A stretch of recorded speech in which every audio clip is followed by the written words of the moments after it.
નમસ્કાર, જીપીએમસી ન્યૂઝમાં આપનું હાર્દિક સ્વાગત છે। આજે આપણે આવ્યા છીએ તીર્થધામ મધ્યે કે જ્યાં 552મો પરંપરાગત અમૃત મહોત્સવ સંઘમેળો થયો છે। ભવ્યથી અતિભવ્ય સંઘમેળામાં સૌ જોડાયા હતા હરિભક્તો। તો આજે આપણે મળીશું યુવા સંત એવા પરમ પૂજ્ય પંકજદાસજી મહારાજને કે આપને જણાવશે કે સંઘમેળાનું શું મહત્વ છે।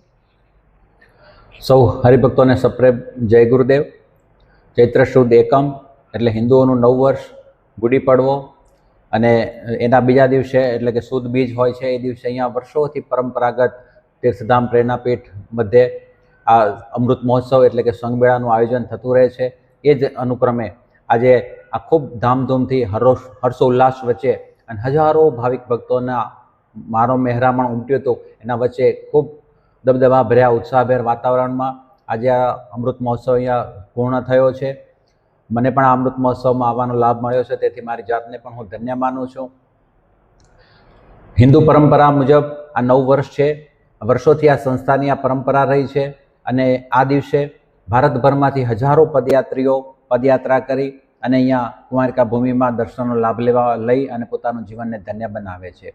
આ ચાલુ સાલે પણ ભારતભરમાંથી હજારો બહોળી સંખ્યામાં હરિભક્તો પદયાત્રા કરી અને આજના દિવસે અહીંયા પ્રેરણાપીઠ પહોંચે છે અને અહીંયાની પરંપરા એવી રહી છે કે જે પદયાત્રીઓ આવે છે તેમને અહીંયાના ગાદીપતિ એટલે કે જગતગુરુ જે હોય છે એ અને સામેથી એમને સામયું કરવા જતા હોય છે કે સેવકને લેવા માટે સ્વામી જતા હોય એવી પરંપરા લગભગ એક આ સંસ્થામાં જ જોવા મળી રહી છે અને અહીંયા આ પરંપરા ચાલુ છે।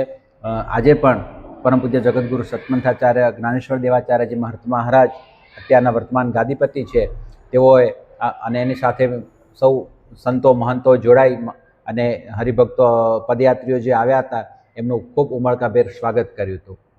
આ એક સંગઠનનો પર્વ છે।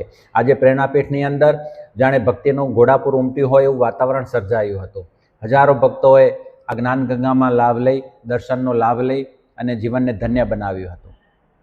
આનાથી સનાતન પરંપરા મજબૂત થશે। હું યુવાનોને સંદેશ આપવા માંગીશ કે ભલે અત્યારે ગમે તેટલું ફાસ્ટ યુગ છે, 21મી સદીનો ફાસ્ટ યુગ છે, વેસ્ટર્ન કલ્ચરનું આક્રમણ છે, એના વચમાં પણ આપણે આપણી સનાતન પરંપરાને જાળવી રાખવી જોઈએ અને તો જ હિન્દુ સનાતન પરંપરા મજબૂત થશે।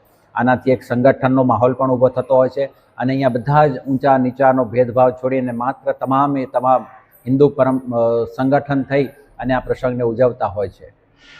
તો હું યુવાનોને કહેવા માગીશ કે આવી પરંપરાઓમાં જોડાઈ અને આ રીતે હિન્દુ ધર્મને સનાતન પરંપરાને મજબૂત બનાવવી જોઈએ અને વર્ષોથી ચાલી આવતી આપણી આ પરંપરા જે છે એને આપણે જાળવી રાખવી જોઈએ। અને ખાસ જો જીવનની અંદર ધર્મ નહીં હોય તો જીવનની અંદર કશું જ હોતું નથી।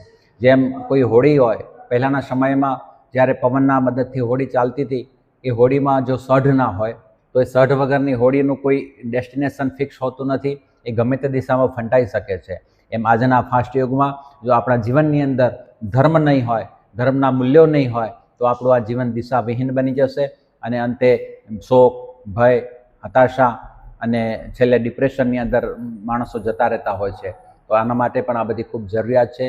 તો આવો આવી પરંપરાઓને જાળવી રાખીએ, એની અંદર સામેલ થઈ અને આપણા જીવનને ધન્ય બનાવીએ। આપણે હિન્દુ રાષ્ટ્ર બનાવવાનું છે, સનાતન પરંપરાને મજબૂત બનાવવાની છે અને આવી સનાતન પરંપરાઓને આપણે સૌ સાથે જાળવી રાખવી જોઈએ એવો હું આજના દિવસે યુવાનોને સંદેશ આપું છું। ખૂબ ખૂબ ધન્યવાદ।